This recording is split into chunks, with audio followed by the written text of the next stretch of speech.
Entertainment TV. Today is the 25th of June 2022. Remember guys to like, share, comment and follow and turn on the notification bell so that you won't miss any of our new uploads that we do upload on this channel each and every day, each and every hour. And so guys, we are almost 5 months to go is for Zimbabweans who are living in South Africa. Nyaema ZAP permits and the Zimbabwe exemption permits. I mean donya by social media groups. I mean, people are talking a lot about it. Some people are saying with 20 years, 10 years South Africa saka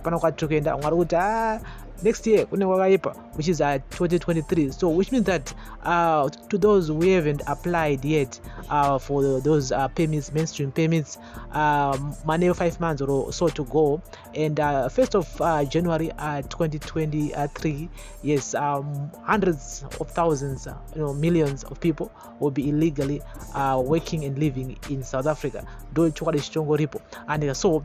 Zimbabweans who held Zimbabwean exemption permits at EPs, which the South African government is now scrapped, share their anxiety and anguish as they face deportation, uprooting their lives and that of their children and starting all over again in Zimbabwe, or continue to live in South Africa as undocumented aliens.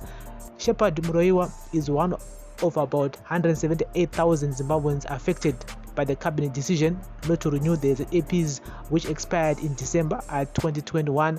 ZAP holders were given until the end of December this year to legalize their status in the country by other means. For most, this is not possible. Murewa runs a market in Paro, Cape Town, that specializes in selling fresh produce popular with immigrants: spinach, kovo, rape, pumpkin leaves, okra, mazoe, orange crush, concentrated kapenda, fish and mupanu worms.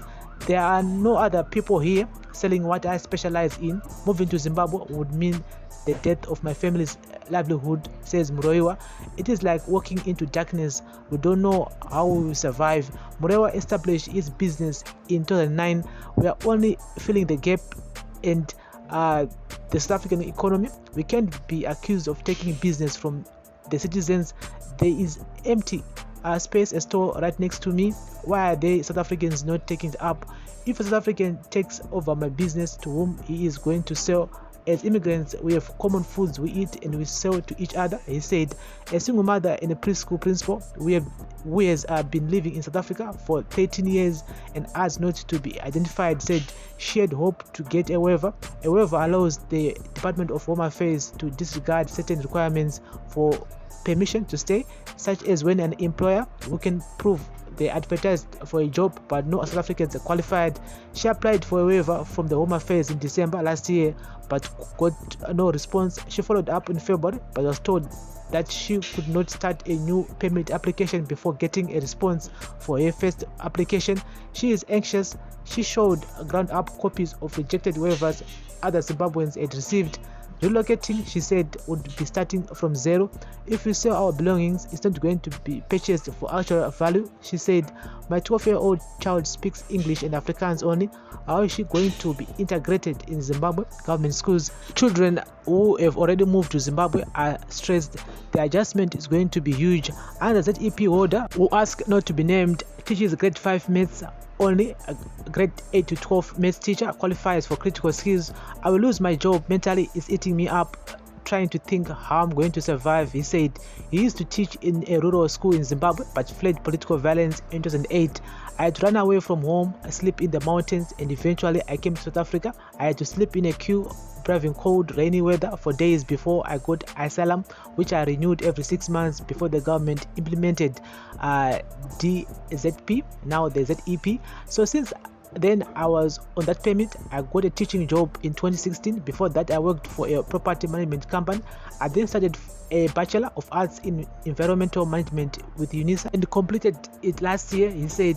He has 2 sons at university, a 3rd in high school and a daughter in primary school.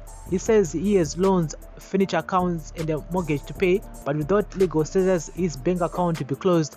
I don't even want to imagine it, he says. He said he will never get a job in Zimbabwe's civil service.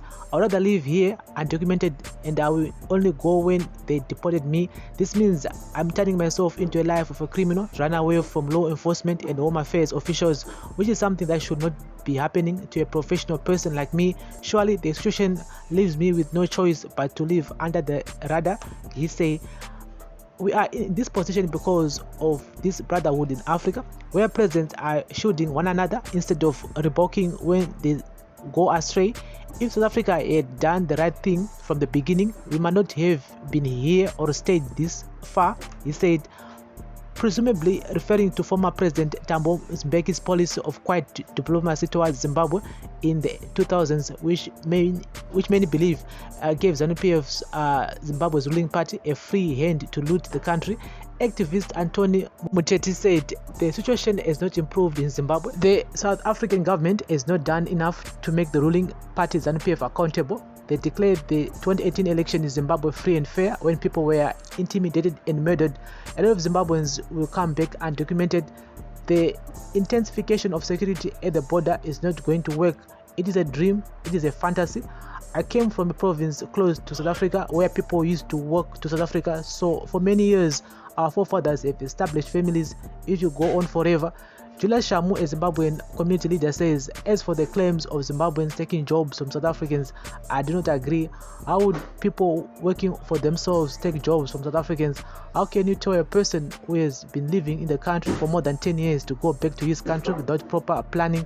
He said the Helen Suzman Foundation's challenge to government's decision not to renew the EP gives Zimbabweans some hope. At least there are people and organizations fighting on their side, he said. And so guys, that's the latest here regarding to Zima payments. And it yes, 1st of July 2023, 178,000 or less people will be joining millions of Zimbabweans vagara vari South Africa vasina payments, vasina mapepa. I mean, this is dividing many Zimbos there in SA. Some people are saying that togara tiri muno tongoramba chingoita yatinge chingoita. Other people are saying that we need to go back and vote, register to vote. Other people are saying that kuvota kuna basa. And so mune munhu ane pfungwa dzake ane maonero ake. Guys, munozviona sei? Ngatitaure in the comment section. This is audio thoughts with Prince on Prince Miller Entertainment TV. Yes, I mean, every problem inenge chikoitika come to South Africa at the moment inenge chingonzi foreigners, especially us as Zimbabweans. This takawandisa, maybe because ndisu tiri more vocal on social media compared to other nationalities. Maybe I think so, because every time panongozi the word foreigner chete unochingonzi Zimbabwean this, Zimbabwean that. And so if you look on the operations akomazwano, independent operations like Operation Tudula iriko here ikutenderera. I mean, if you listen to their grievances that they are saying, some of them are actually legit. And although one vekutoti vari kublame foreigners for everything, which is bad, which is not okay, because zvinhu zviri kuoma kwese hazvikuoma chete South Africa only, but everywhere in the world zvinhu zviri kuoma. And yes, muono kuti fuel price iri kukwira, mabasa hakuna, most companies are retrenching and workers because they can't sustain to continue operating in this environment. So kushaya mabasa because of Zimbabweans are kushanda vasina mapepa, kushaya mabasa because of foreigners who are coming here illegally. So every blame nation my foreigners this, foreigners that. And so it's one of those main topics that we're gonna be talking a lot about it here this year, as really towards December 2022, where those permits will be expiring. So many Zimbos are gonna be vulnerable, especially next year January, because of this whole permits. Because udara wanayango nema permits, people could make fake ones, people could make zongo to kwanza kutsvaga basa, kwanza kuvhura bank account, but starting next year anenge atoma one even to make a fake one, because vanenge vachiziva kuti ayo mapermits expire, they are no longer allowed.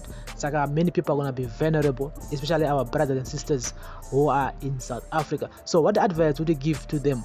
And what advice would you give to someone else who is in South Africa right now, is any permit can expire, can't asina permit at all? And what advice would you give to him or her? Ngavadzoke here kumusha kana kuti varambe variko kana kuti I don't know, what advice would you give to them? Because most of these people have been there for 10 years, 15 years. Of course, they've contributed a lot in terms of the economy of Zimbabwe, in terms of families who are in Zimbabwe. I mean, Kuru, Elopaisa, and other money transfers. They've been benefiting for years with those people sending money to us here in Zimbabwe. So I'm telling you, Iowa, Wakabatsira, in Vashukbatsira and us, but Sukun's Iowa, and so which means that many families are going to one and Utanga next year. So at it already, this is Audio Thoughts with Prince on Prince Melanjet Semi TV. Remember, guys, to like, share, comment, and follow. Bless up.